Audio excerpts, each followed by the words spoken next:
Hello and welcome to Demian Allen's Astrology and Tarot for July 2021. Welcome back to you all. Please press the like button and more importantly, subscribe to my channel for updates particularly from an astrological perspective. So we're going to be looking at July 2021, seeing which planets are dominating, what to look out for, key dates in the month. And we're going to start off by the 1st of July. And these are the timings, UK timings as well. Now, let's just look at the basics here. To start off with, the sun is at Cancer. It's at 9 degrees in Cancer on the 1st of July. So it's about to go into the second decan of Cancer. And the moon is going to be at Aries on that day, applying a square aspect to the sun. So we've got a lot of cardinal activity straight away on the 1st of July. So the two luminaries are in cardinal signs. So that's quite an active first of July. We've got Mercury. Mercury's at 19 degrees in Gemini. Obviously for June it was in retrograde, so come out of its shadow period, but it's still in Gemini. Mercury rules Gemini, so of course it can participate in action and communication skills in Gemini, and I think that's really kind of important, that now that things can start moving, particularly in these first 2 weeks of July, because of Mercury being in Gemini. And certainly if you're in a Mercury profected year, Mercury is your rule of the year, then you're going to feel that energy really kind of moving forward quite quickly. Because it's, for the last few weeks it's been stagnated because Mercury's been going backwards. We've got Venus in Leo now, and on that day we've got a lovely, this is midday, so we're not far off from an exact trine with the moon, and the moon's going to apply a trine within that hour. So that's quite nice for the start of the day. We've got the planet Mars also in Leo, and that is applying a square aspect to Uranus. So this is the big astrological news: Mars squaring Uranus in fixed signs. But let's just go even more, because we've got an opposition with Saturn, and Saturn is also squaring Uranus. So this fixed consideration of big planets, Mars, Saturn, and Uranus, taking place in fixed signs.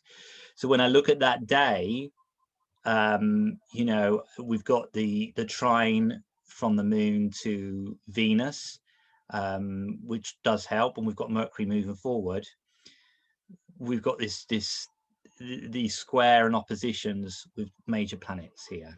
So whenever Mars comes into contact with Saturn, it usually creates a lot of tension, and that energy can be, in fixed signs, quite restrictive, quite claustrophobic, particularly from an economic, political level here, very tense. It's quite warlike in a way, as though tensions become a bit too much. As I said, because it's in fixed signs, it's kind of like the threat rather than the actual event. Things moving quickly would be if it was in cardinal signs. These are fixed, so the things are remaining and they're ongoing and remaining fixed in the temperament. But it does, you know, it's like a pressure cooker, building up. So there's a lot of energy that would suggest things building up and the pressure becoming too much. When you throw, I mean, that's the interpretation of Mars opposites Uranus. When you throw Uranus into the mix, you're entering into that kind of the rebellious and disruptive energy of Uranus also taking place. So this day, particularly because Mars is about to make an exact. Mars is at, this is midday on the 1st of July, is at 12 degrees 18 minutes, and Saturn, which is going retrograde, is at 12 degrees and 21 minutes. So they're kind of passing over each other in opposition. And you know, the general feeling is one of a little bit of tense chaos happening here. So Saturn is moving backwards, Mars is moving forwards, so that's applying that square to Uranus here. Like I say, fixed signs dominate. Nothing fundamentally majorly changes, but what it brings out is a kind of a sense of this is getting a bit too tense for us all. It's a difficult energy to be working through collectively, you know, that's going to be taking place. So that's really straight bang into July. Other things to look out for, we've got a retrograde of Jupiter now. It's at 1 degree in Pisces, so that's going backwards now. So it will be going into Aquarius right at the end of this month, back into Aquarius here.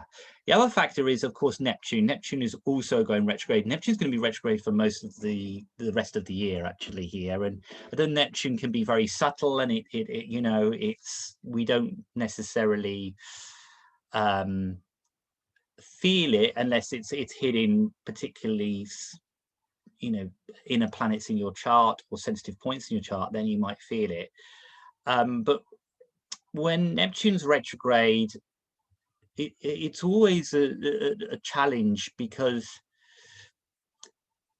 to me Neptune rules kind of advertising in the media, and you know, it's been in Pisces since 2011, and so when you're working on a retrograde, you're going back into something that's happened before. So if you're talking about the media and advertising and the way that media is portrayed, it's going back into an energy that we've seen before here.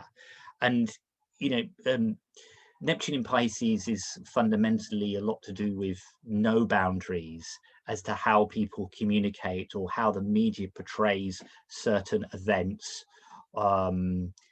to us all, to the public. So you've got this retrograde energy going backwards, so it brings in a bit of chaos, actually. And again, the whole theory about smoke and mirrors, that being quite important, this really brings that up to the surface. So it's quite a it adds to the square and oppositions in fixed signs. It doesn't help the situation. It makes it more confusing. So what we're receiving from the media, or people in the media and people in politics, because there is a certain, I always attach the word glamour to Neptune. There's a certain glamour in politics, particularly now. What we're receiving is mixed messages at this point. And messages that change very, very quickly. This is the whole Neptune in Pisces that we've been experiencing since 2011. It's very responsive to what the media say, or what social media says, that public figures in that, you know, being glamorized in some way, respond and react very quickly to that. And you know, Neptune has a certain sensitivity to its environment. So people with a very strong Neptune in the charts tend to be extremely sensitive to the surroundings of the people, that the environment and the people that are around them. So Neptune is it works in the way that it absorbs what it comes into contact with. So you know, if we talk about the media, it's absorbing many different facets, many different aspects of people's opinions. And so that going retrograde will go back into where we've been before. And obviously we've got quite a strong Pisces nature here because of Jupiter being in Pisces as well. and you know, that's kind of important. And also, you know, Mercury is coming back into square with that Neptune. So again, you know, this is going to lead into the first, particularly the first half of July. There's going to be a lot of confusion regarding communication and how things are portrayed within the media and the public figures that make the decisions. So it's a very tense time with a lot of mixed messages. You can do this, you can't do this, you can, we've changed our mind again. It's quite chaotic, I would say, but nothing actually fundamentally changes that's going to really revolutionize, because that fixed quality, you know, that's taking place. And you know, that's quite strong. I mean, Pluto's kind of been a little bit left alone. It's making a you know, a sextile with Neptune, but I'm not going to give that too much consideration at this particular point. You know, okay, let's just try and move this a little bit forward here for another couple of days ahead to see how this is going to sort of pan out. So this is July the 5th. And immediately we can see quite a lot that's taking place. So one, that Mars is now separating from its square from Uranus. That's important by 1 degree, because when a planet separates, it still has a major influence. It's only 1 degree major influence, but there is, you know, you get to a pressure point and then it gets released, so you know where you kind of are with that. So that's going to be quite important. And obviously it's coming away from the opposition with Saturn. So Saturn and Uranus are still in square, they're doing that dance, that's throughout the year. But yeah, we have Venus also coming into an opposition with Saturn and squaring Uranus. Really interesting. Again, if you're in a Venus profected year, look out for that particular time. If Venus rules your year, then you're going to feel that energy quite a bit in terms of how you relate to other people, relationships in general. Look out for some major reversals, changes of structure within that taking place. And we can see now that the Mercury is definitely applying that square to Neptune. So this July the 5th and 6th, I would say, if we're talking about mixed messages, particularly in the media, I think that's going to be a big time, those 2 key dates of the 5th and the 6th, actually. And let's put in the 7th, why not, as well, for that, that's taking place around that. And we're obviously heading for a new moon. The moon is in Taurus, so it's about to go into the dark moon stage here, where the dark moon tends to not be seen as clearly as we would like. The literal things, we can't see what's around us, so it does feel like we're all a bit in the dark, you know, regarding what's going on politically, economically. This may talk about obviously the pandemic being in the news. It may talk about the messages coming from that for us all. So let's just kind of move this towards the new moon.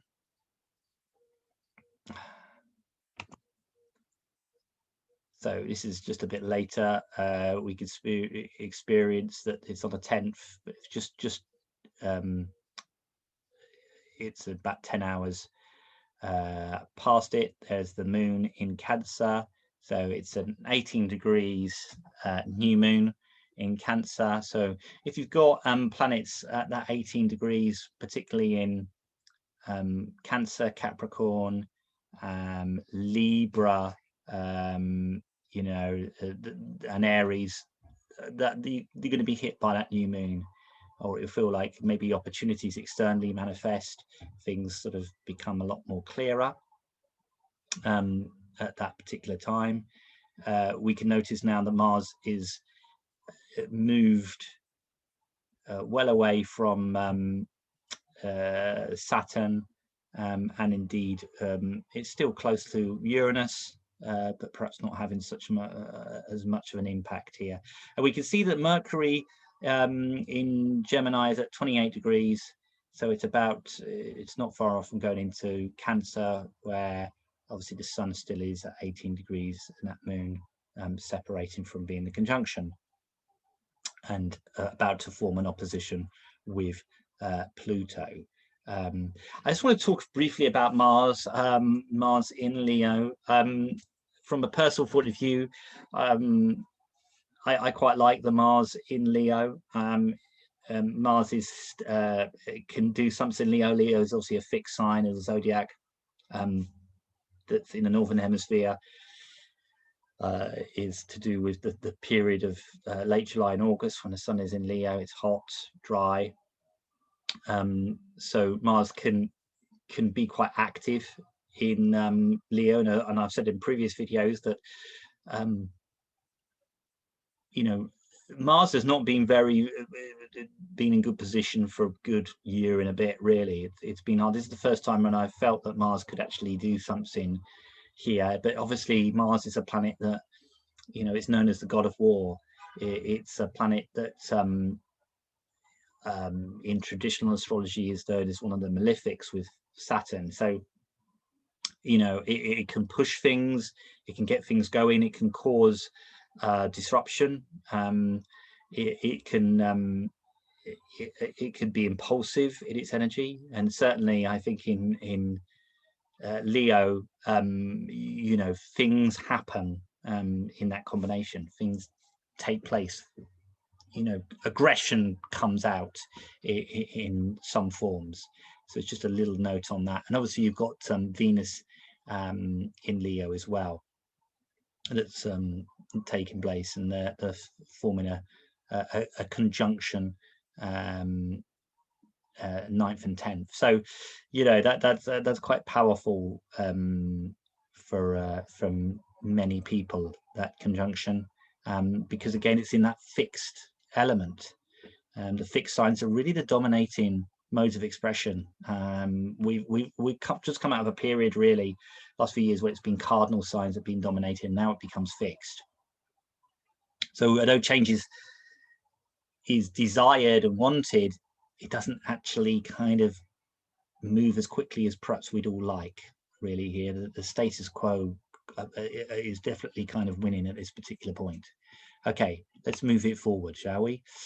So so now we're into the 13th of July, so we're in the second decan of so we're in the third decan of Cancer. The sun is at 21 degrees. So there's a sub rulership of Jupiter that's taking place, and Jupiter is still going backwards, heading towards eventually going back into Aquarius here. It's interesting, I think, with the whole Jupiter aspect. If we look at Jupiter going retrograde in May, June, right about June the 20th, it went retrograde. I think that's where problems with travel industry really taking place, and that is accentuated and magnified by the nodes of the moon, as I explained in previous videos, being in Gemini and Sagittarius. Gemini, obviously, short distance travel being okay, where the north node is, the south node being in Sagittarius, long distance travel overseas, difficulty and problems arising from that, and that's signified also by Jupiter retrograde. So although maybe in May it was looking all kind of good, and early June, as soon as Jupiter goes retrograde, it's becoming confusing. It goes direct on the 18th of October. So that might give you a kind of a basis as to when long distance travel may certainly become a little bit easier, although the moon's nodes are still in Gemini and Sagittarius, and they change over in right at the end of the year, about mid-December, when they go into actually the change will occur. Let's have a look at this. Right at the beginning of next year, January. So that's, so in terms of long distance travel and stuff like that, I think it's going to be chaotic until that particular point of early next year. Although October, I think, is perhaps when we're all a bit clearer about what's going on with that. But you know, when Jupiter starts to move forward, but it's the end of the year, because what happens is that Jupiter moves forward in Aquarius, again a fixed sign, and at the end of the year, right at the end of the year, it will go back into Pisces, where for the first quarter of the year it remains. Then it moves quite quickly. Jupiter goes into Aries, and then you've got the moon nodes changing signs into the axis of Taurus and Scorpio. So yeah, I as I said, and that means we've also you know, universities, higher education, still issues there, but I think by the early next year it'll be kind of resolved that here. So that's playing on a lot of that Jupiter energy at the moment. You know, we sort of, there was an optimism, and then it's kind of been restricted here quite a bit. Obviously Saturn, another planet that's we got a lot of retrogrades that are in. That only goes direct in mid-October here, so we're dealing with a lot of retrogrades that are coming in here. So I think this is this mid part of July is not as chaotic as the early part of July, you know, at all. I think it's you know, it's a bit less on an energetic level. If we just go into the energy of July the 20th here. So this is in the UK chart. This is just on the, so that we're hoping to open up, just go back here on the 19th. So if we look at the 19th here, we've got the moon opposing Uranus that's taking place. Jupiter's at 0 degrees. The sun is at 27 degrees in Cancer, with also we've got Mercury in Cancer at 12 degrees here, basically in aversion to Saturn as well.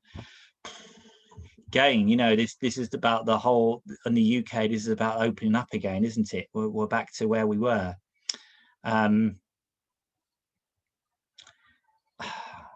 I look at this chart, and it doesn't it feels a little bit sort of like a sort of a damp squid in some ways. You know, it feels like it's promised lots, but it sort of whimpers into this kind of getting it over the line kind of scenario here. You know, and we've got the Pluto square in the sun. Although it's separating the sun from Pluto, it does feel still very, very tense. And as I said, I have to look at that Uranus square in Saturn. It feels like it could be a kind of, yes, we're going to open up, but we still got to do these restrictions. It doesn't feel like it's a huge amount changed. If you look at hospitality in general, because, you know, that's been hit an awful lot. You know, that would come under the aspect of Mercury, and as I said, Mercury is in aversion to Saturn. It can't see Saturn, and you know, looking at that, you know, it feels a little bit like, yes, we can do it, but we can't. And that's not a cop out. It's just that the energy is not, you know, it's a bit flat. That's what I would say. It doesn't feel like the utopia that we would like, or the kind of celebration. It just feels a bit flat. Yes, you can do this, but there's still restrictions, and we've got to be kind of careful, and we're not out through the woods yet, and you know, and yeah, we've got to be, you know, really kind of careful with this. That's the energy that is circulating around this. You know, and yeah, it just feels very flat that day. I'm just wondering if it's slightly delayed even more a little bit. Let's just go forward. So I'm looking at 22nd here to see kind of movement. And then the 22nd is, of course, when the sun's just about to go transfer into Leo here. And there's less of a, because Saturn's moved away, it's going retrograde, it's still 4 degrees square with Uranus, but it's less impacting. I'm just wondering if there's a little delay by a couple of days of lifting restrictions. I still think there's going to be restrictions, social distancing, a few masks and stuff, but I think generally this is when we start to see things happen. They picked the 19th, but I kind of would say maybe a couple of days later, actually, even if I move this even more forward.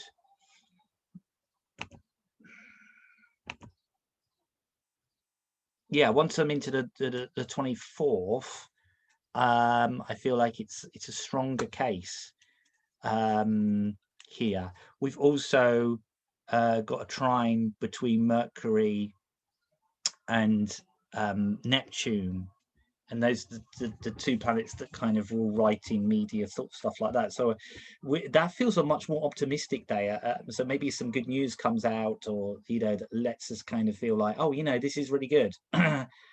19th feels flat. 24th feels a lot stronger, a lot better in a lot of ways. For us all. So I think that feels a much stronger energy around it. And the sun is now in Leo here, and Venus has gone into Virgo, and then the Mars is at 26 degrees in Leo, so that's coming to the end here as well. So let's just move, because another big astrological kind of event also. We've got the full moon around that. That's just gone past. Basically, it's going to be at 1 degree in Aquarius. So it's opposite the sun in Leo. And what's also happening is it's applying a conjunction to Saturn. So to me, actually, the 24th feels like a day when there's much more kind of feeling like an ending but a beginning at the same time there. I'm less inclined to say the 19th. So we'll see about that. I just want to move it forward because we have another major kind of event, which is going to be Jupiter. Jupiter hangs. So it's right on the 28th, 29th. Jupiter goes back into Aquarius. So we're back into the Aquarian themes here. This is right at the end of the month. We can see that Mercury's also moved into Leo, so we're into that Leo energy. But yeah, and Jupiter going into back into the fixed sign of Aquarius. It's kind of comfortable, Jupiter in Aquarius, but he can't do a huge amount. This is why I think the social distancing will come back in, or certainly be talked about for many kind of people. Obviously, if you're under a Jupiter perfected year, look out for that change that comes in. Where is Aquarius in your own natal chart? Just to be aware of that. And obviously, we've got the retrograde still of Neptune for the rest of the year, and till October, Saturn here as well. And indeed Pluto, so there's a lot of retrogrades coming in, and in August we're mid-August, Uranus is going to go retrograde as well. So there's a lot going on here. Very active, very tender. The first week of July seems to be the most difficult, I would say, in terms of dealing with that. There's a real pressure point at that particular point. So it's, as I said, that seems to be the more difficult. As we come into the last kind of 10 days of July, it does feel a little bit flat here, less celebratory than we'd probably all like. But I do kind of get the sense that things will kind of open up for us. I just think the travel aspect is going to be where the difficulty is really going to lie. Okay, so anyway, till next month. I hope you enjoyed that, and do subscribe to the channel, and press the like button, and hopefully I will see you soon. Bye bye.